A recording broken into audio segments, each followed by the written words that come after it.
A situação é a seguinte, o cenário é o Egito Antigo, e a tensão, olha, tá no máximo. 9 pragas terríveis já passaram pela terra, mas o faraó, ele não cede. O que a gente tem aqui é um momento que antecede um confronto final entre um profeta e um rei. Um impasse que está prestes a ser quebrado do jeito mais definitivo e mais trágico possível.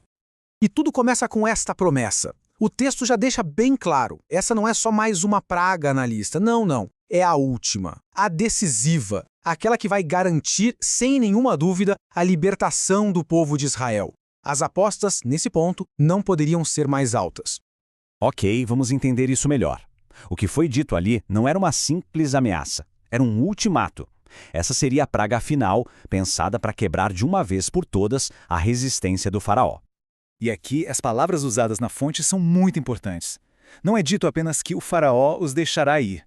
O texto diz que ele, a toda pressa, vos lançará daqui. Isso não soa como uma permissão tranquila para sair, né? Soa como uma expulsão, feita às pressas, movida pelo pânico.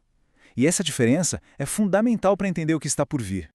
E agora, no meio dessa tensão toda, a narrativa dá uma virada bem curiosa.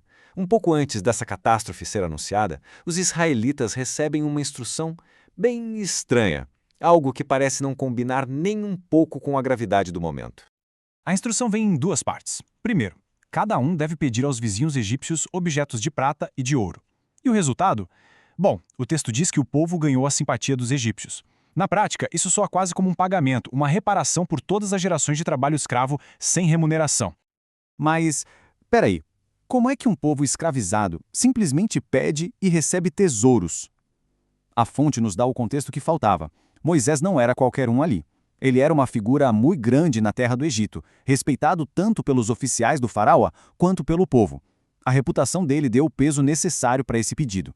E então, o clima muda. A gente sai dos preparativos e vai direto para o coração sombrio da profecia. Para o momento em que Moisés a entrega cara a cara com o faraó.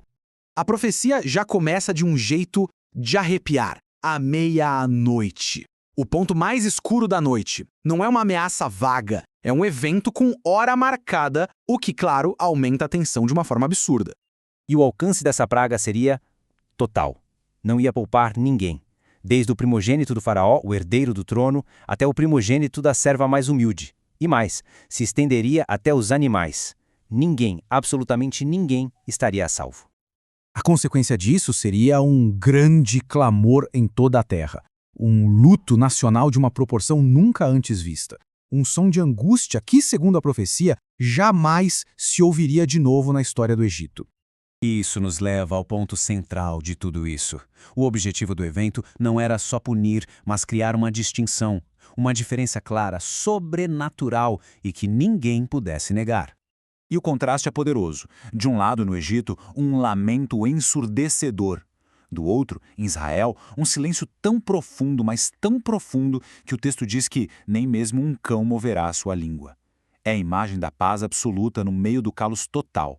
Uma separação que só pode ser vista como milagrosa. E o texto explica o porquê. O propósito era explícito, para que se saiba que o Senhor fez diferença entre os egípcios e os israelitas. Não era um evento aleatório, mas um sinal, feito para ser entendido por todos. E no meio de toda essa profecia, de todo esse peso teológico, a gente encontra este detalhe intensamente humano. Depois de dar o aviso final, Moisés não sai calmo não. Ele sai ardendo em ira. Isso mostra o peso emocional do confronto. Ele não era só um mensageiro. Ele sentia a frustração, a raiva de toda aquela situação. O que nos leva à pergunta que não quer calar.